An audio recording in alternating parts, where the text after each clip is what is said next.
வணக்கம் சொந்தங்களே, சுவையான மருத்துவ குணமிக்க வெந்தயக்களி எப்படி செய்யறதுன்னு பார்க்கலாங்க. இதுக்கு 100 கிராம் வெந்தயம், 100 கிராம் பச்சரிசி ரெண்டையும் 6 மணி நேரம் ஊற வச்சு கழிஞ்சு எடுத்துக்கலாங்க.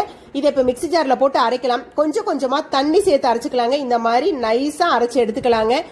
இப்படி எடுத்ததுக்கு அப்புறம் நம்ம வடக்கல்ல காய வச்சுட்டுங்க. இதுக்கு கண்டிப்பா யூஸ் பண்ண வேண்டியது நல்லெண்ணெய் தாங்க. நான் செக்குல ஆட்டின நல்லெண்ணெய் தான் எடுத்திருக்கேன்.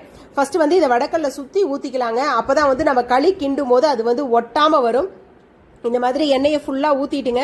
நம்ம அரைச்சு வச்சிருந்த மாவுக்குள்ள கொஞ்சம் தண்ணி சேர்த்துட்டு நல்லா கட்டி இல்லாம நல்லா மிக்ஸ் பண்ணி எடுத்துக்கலாம்.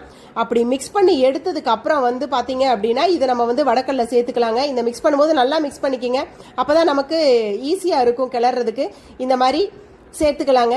சேர்த்ததுக்கு அப்புறம் நம்ம கொஞ்சம் கொஞ்சமா இதை மிக்ஸ் பண்ணிக்கிட்டே இருக்கணும். அதாவது நீங்க மீடியம் ஃப்ளேம்ல வச்சுக்கோங்க. கைவிடாம கிண்டிகிட்டே இருங்க. அப்பதான் நமக்கு கட்டிப்படாமையும் வரும், நல்லா திரண்டு வரும். இந்த மாதிரி கிளறிக்கிட்டே இருக்கும்போது இடையில நமக்கு கொஞ்சம் ஒட்டுது. அப்படிங்கும் போது கொஞ்சம் கொஞ்சமா நல்லெண்ணெயை மறுபடியும் சேர்த்துக்கலாங்க. சேர்த்து இந்த மாதிரி மிக்ஸ் பண்ணிட்டே வரணும்.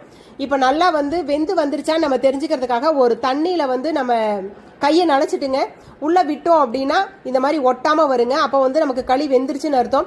இப்போ நமக்கு தேவையான அளவுக்கு ஸ்வீட் ஆட் பண்ணிக்கலாங்க. நான் பனை கருப்பட்டி தான் ஆட் பண்ணியிருக்கேன்.